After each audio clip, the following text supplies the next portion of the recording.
good morning and a very warm welcome to the Andrew Eborn Show. And I'm delighted that Christmas has come early. My wife gave me a very early Christmas present, which is The White Ship by Charles Spencer. And I'm delighted that 7 times writer, as well as winner of 2 Sunday Times Best Author and Best Book, Charles Spencer is joining me now. Good morning, Charles. How are you? I'm very well, Andrew, thank you. I'm glad your wife has such fine taste. Oh, fantastic taste. And she is so delighted because we love Game of Thrones, we love Titanic. It's that beautiful fusion of both. And yet you argue in the book that it's actually far more important than the Titanic. Why is that? I think that's a fair case to make, really, because, of course, I'm not belittling the trauma of the Titanic and how appalling it was and what a great sort of piece of history it still is. I mean, that is incontrovertible. But the White Ship, which I have to confess isn't nearly as famous, probably had much greater impact because when it sank exactly 900 years ago, actually, at the end of 1120, it effectively brought to an end the Norman dynasty. So because of the White Ship, there are lots of ramifications, but one of the main ones was ultimately a very vicious civil war, which meant that the Plantagenets came to the throne, and yeah, they stayed there until they were unseated by the Tudors over 300 years later, and it's all because of a shipwreck in the Channel. And it's quite extraordinary. What I love about the way that you write is it's not just dry facts and regurgitation of information. You write like a real thriller, a popular historian. Is that a fair way of describing you? Well, it's certainly what I try to do. You know, I used to write, I used to work as a reporter for the American, one of the American networks for a long time. And I was always taught to write to picture. So what I'm trying to do, yes, I hopefully get the facts straight. But at the same time, I'm trying to drive a story and make people interested. And, you know, I write for a more general reader. This is not for academics, although I hope they'll enjoy it. I'm trying to tell a true tale. You mentioned I've written 7 books. I try and find a subject or a person who I think has been wrongly forgotten by history, who is box office, really. And so I hope it's not a commercial approach. It's very much one that's driven by the story at the heart of it. And that's what I try and bring alive. Yeah, and I think what's great about it, you have 2 hooks, don't you? One is the big anniversary, as you say, 900 years, virtually to the day, back in November this year. Same as you did with Blenheim, that was tied into an anniversary. But also your central characters are just so good. Henry the First, I mean, come on. He's fantastic. You know, he's a wrongly forgotten great king of England. Yes, he was pretty unpleasant to people who crossed him, but if you didn't do that as a king in medieval times, you would end up dead yourself. But he was a fantastic king in so many ways. You know, if you judge by the period where he ruled, they said that a young girl could walk from one end of England during his rule with a purse full of gold and be left unmolested. Well, this was rare in the Middle Ages, and people valued him for his strong kingship. He was also very canny. You know, he didn't bother with aristocrats particularly. I mean, he had to deal with them and control them. But he brought in a new system of what we would call meritocracy, and people at the time wrote that he brought people up from the dust to the highest level of power. He did this because he was clever. He knew he could rely on their loyalty much better than somebody with an entitled past. And at the same time, he is the king who gave us the exchequer, for better or worse. Absolutely. Yeah, he's done it all. Absolutely. And talk about done it all. I mean, one of the reasons he was so effective and people could feel so safe, it was a reign of terror, wasn't it? I mean, we talk about castrations and blindings. It's horrendous, isn't it? Yes, I have to say, you mentioned Game of Thrones. I mean, Game of Thrones has nothing on this. I feel particularly sorry. There's one poor man who crosses him who has written rude songs about Henry I. And actually, when I was learning about this man, Luc de la Barre, he's obviously charming and a bit naughty, not much more than that. But when Henry captures him, he decides to deprive him of his eyeballs and his genitals. And unsurprisingly, Luc de la Barre kills himself. He manages, I don't know how he quite managed it actually, because he beats his head against the wall of his cell until he manages to end his life. So that's one way out of a horrific end, but it's not much of a consolation. It must have been very painful indeed. Oh, absolutely. And Henry didn't stop there, did he? Because even his own granddaughters were not safe, were they? This is the one thing, when I say I like Henry I, this is the one point where I fundamentally veer away from him. So he lived by a very strict code. And I suppose a lot of it was done out of fear. He set examples. And he didn't really veer from them, even, as you say, when it came to his own family. And he set up one of his natural daughters, he set her up in a marriage and then made her and her husband swap children as hostages with a rival. And I'm afraid Henry I's daughter lost her temper with her boy hostage and had him blinded. And in return, Henry had to agree that his two young granddaughters would be blinded as well and have their noses cut off too, as the wrong party. So, I mean, unbelievably horrendous. But and I'm not defending it at all, but that was him. He had rules and he stuck by them. Yeah, I mean, and it was brutal, brutal era, wasn't it? I mean, people look at that sort of stuff. And do you think that's one of the reasons? I mean, people don't talk about Henry I for a long time. It's off our syllabus, isn't it? But you, fortunately, have shone a spotlight on Henry I. Why do you think he's been excluded for so long? Yes, well, it was very popular up until Victorian times to study Henry I, and then the Victorians took a very dim view. His private life was quite messy. He had 22 illegitimate children, which was thought rather excessive by the Victorians, and they didn't like he seemed to be avaricious, and he was clearly cruel by their standards. But I mean, I try and judge these people by the contemporary view, really, which is that you wanted a king who was good at looking after money, and you wanted one who provided law and order. And Henry I gets a tick in both those columns. And I think one of the other reasons he's been forgotten is that he was buried in Reading Abbey, which was his own creation. This enormous foundation, one of the great abbeys north of the Alps. But that's gone. First of all, Henry VIII closed it, and then Charles I in the Civil War blew it up. So there's no physical memorial to Henry I. And I believe, actually, he's probably buried under the extension of a school in Reading at the moment, which is not probably what he was intending. I'm sure that was not his last dying wish, having eaten those eels. I want to be buried in a school. But it was extraordinary. I mean, you talk about 22 illegitimate children. The central characters of your novel, however, are the two legitimate children. And it's rather like putting your eggs in one basket, where you have the heir to the throne. Talk to me about that fateful time on the White Ship. Well, I have to say, with Henry I, he had one legitimate son. And by this stage, the church was powerful, so illegitimate sons were not able to inherit. And you're quite right, it was all your eggs in one basket, because, people died very young. Lot of, to give you an example, two of William the Conqueror's sons died in hunting accidents. Anyway, we get to this point exactly 900 years ago, and Henry I has finally won his great battles, 3.5 years of fighting against Louis the Fat of France, a man of significant girth. And he's now returning home, and he gets to Barfleur, which is, I'm sure lots of your viewers will have been to Barfleur. It's a very picturesque fishing village now, east of Cherbourg. But then it was the port for coming back to Southampton. And Henry I is coming back in triumph, having beaten the French. And a man comes forward and says, I was the captain of the flagship when your father, William the Conqueror, went in 1066 to conquer England, and now I demand the right to take you back in triumph to England. And Henry says, no, I've made my own arrangements, but I will give you my one legitimate son and various other children and relations, great generals and courtiers. They'll come on the White Ship, this fantastic vessel, which, as we sort of touched upon, was considered the sort of Titanic of its age. But then the big disaster is Henry I sets off across the channel for his 10 or 12-hour journey north, and the boy and his entourage get stuck into the wine. Unfortunately, they then dish it out among the crew. And although it's a calm night, the White Ship is going at full pace because the 50 veteran oarsmen want to overtake the king. And they hit this rock. It's still there, the Keyburth Rock. And they go down, and it's a terrible disaster with only one survivor, who is actually probably the lowliest passenger on board, a butcher called Barreau.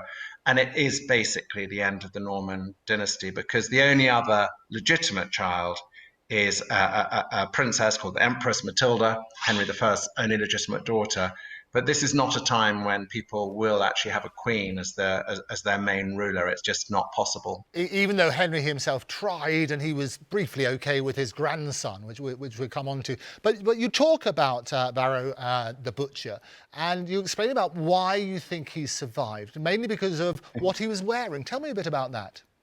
Yes, I was trying to work out why did this one man survive when all of the sort of high-born passengers didn't. Well, we know they were wearing silks and sort of wolfskin trim and things like that.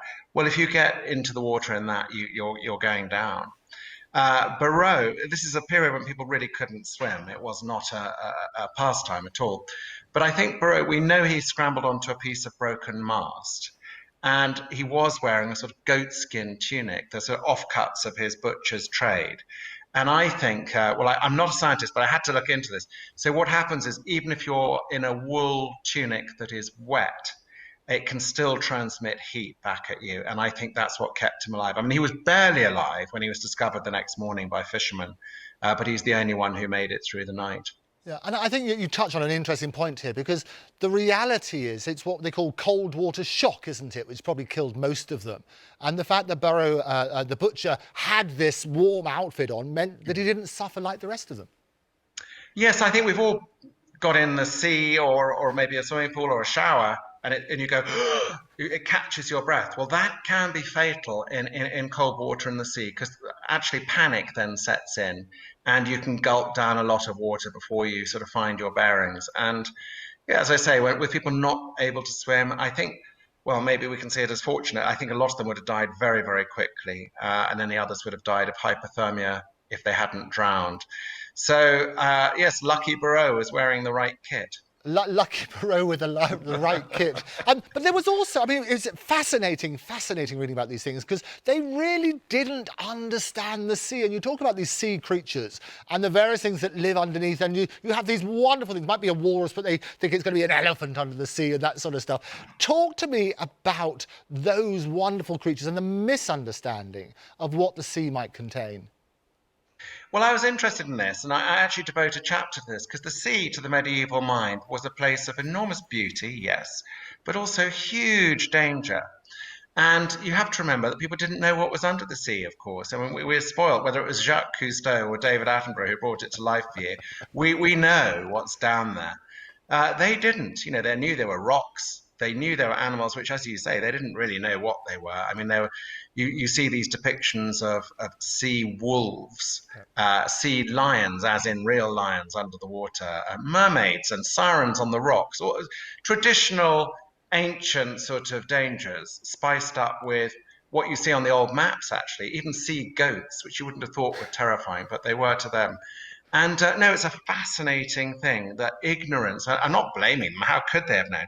But through ignorance, the fear was even worse. And I think that would have multiplied the terror for the people thrown into the channel that night. How could they survive? Forget the cold, something was going to devour them. And then, of course, there was a religious aspect to this drowning thing, because it was very important to the Christian medieval mind to have absolution. And you're not getting that if you're screaming for your life and then going under. And there was an enormous trade, actually, among the few people in the fishing ports who could swim. They probably were used to retrieving nets or whatever. And they received huge payments from the relatives of the victims of the White Ship to go and look for their loved ones after they're drowned, because at least they wanted to give them a Christian burial. Well, very few of them were found, actually. And those that were, is often quite a long time afterwards, and they were hard to identify. In fact, one of the king's natural children, one of his sons, who was discovered, was only recognized because he was a real peacock of a young man, and they recognized his clothes. His face had sadly gone. Yeah, and you talk about religion. I mean, religion plays a huge part in the chronicles of that sort of. People actually document what happens, and they're always looking for a religious explanation. So you talk in the book about when the monks came to bless the ship so they avoid all these sea goats and these horrible creatures and things like that. And because everybody's drunk out of their minds, they shoo them away. And so when the chroniclers are trying to justify the actions, they say, well, it's probably because you shooed the monks away. This is so right. You know, religion was the cornerstone of life. And in no way am I belittling religious belief, but that the crossover between religion and superstition was very easy. And so when you couldn't understand things going on around you, then it was God's will. It was a very easy catch-all, really. And I think that at a time when God was not the Christian God that they believed in wasn't a sort of touchy-feely Gospels of the Apostles type of God.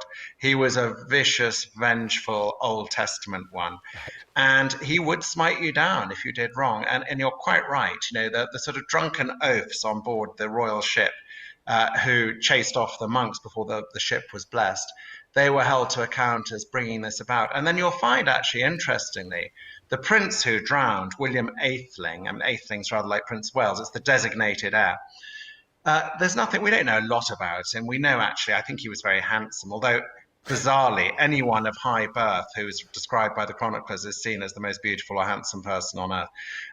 But he was possibly a good-looking blonde chap who was very popular and liked to dress up, etc. But the chroniclers, after he drowned, decided that he must have been touched by sin, whether directly or something one of his parents had done wrong, because that would make sense. Otherwise, why would God have taken this innocent 17-year-old to the next life, as it were?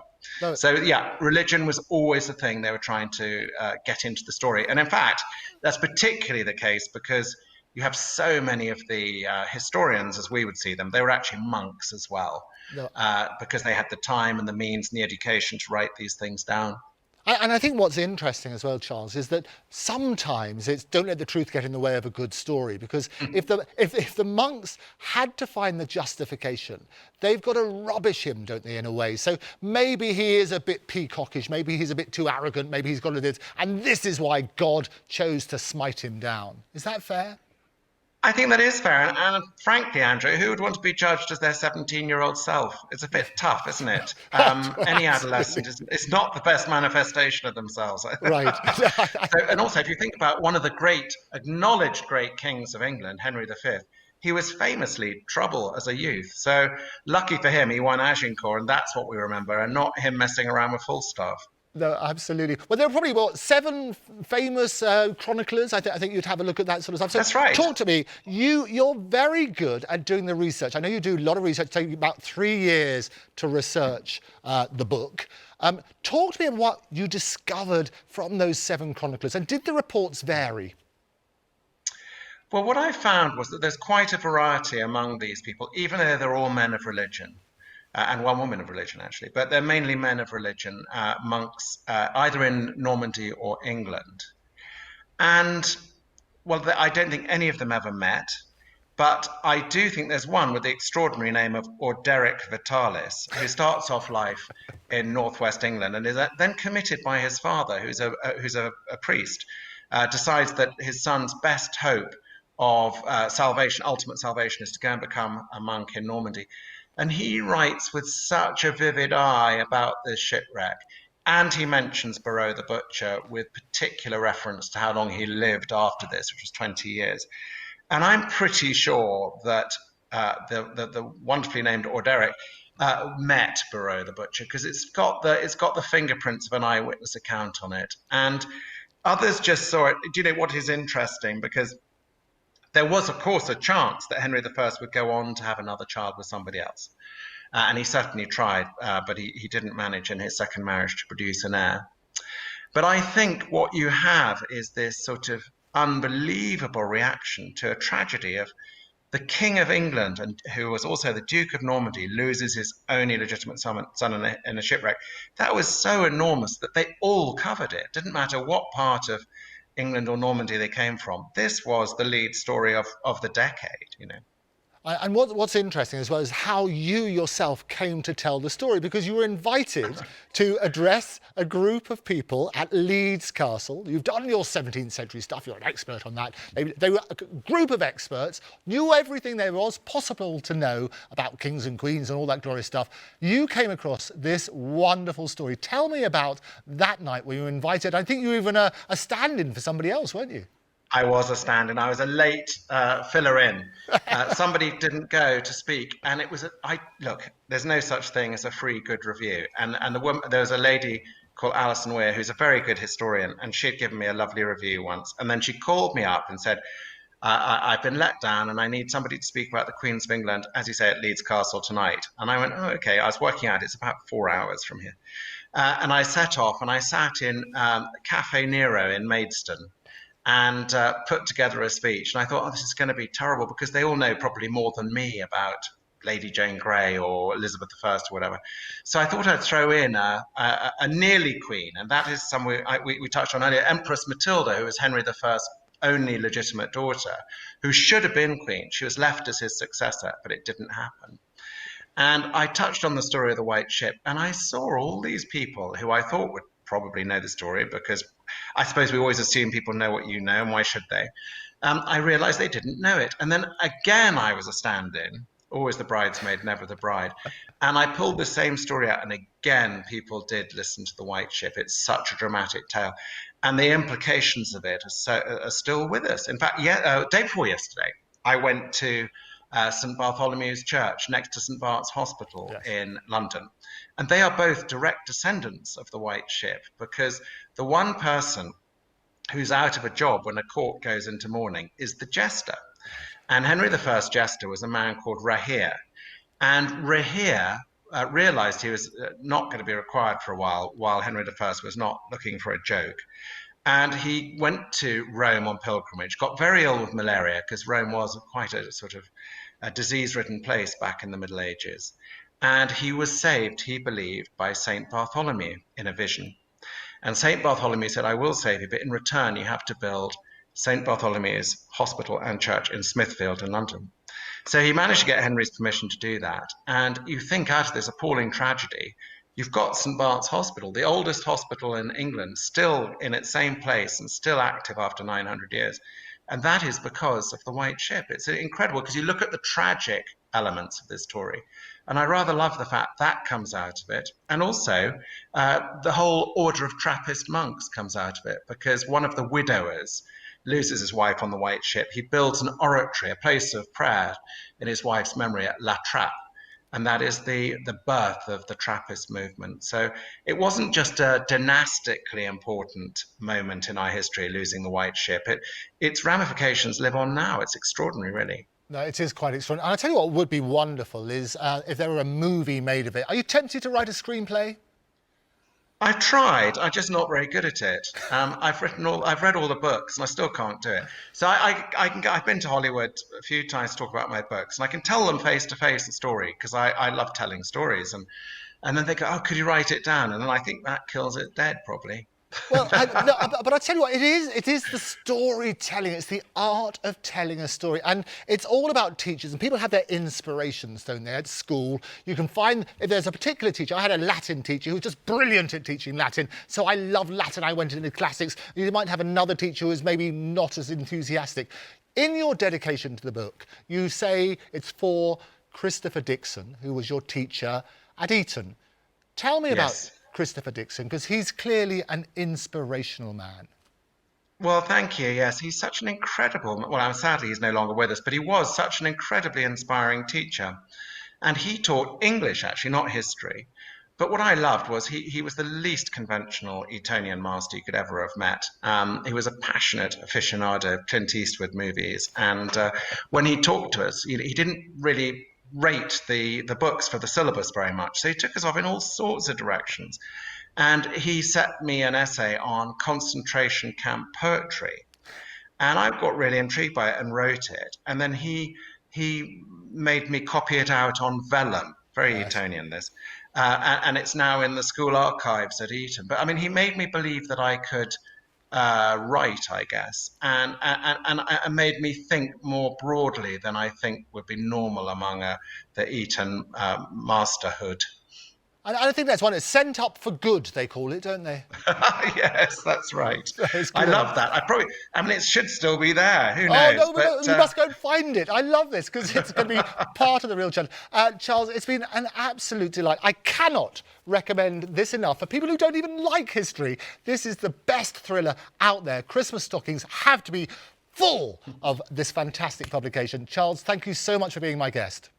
It's a great pleasure, Andrew. Thanks so much. See you next time. Bye-bye. Thank you.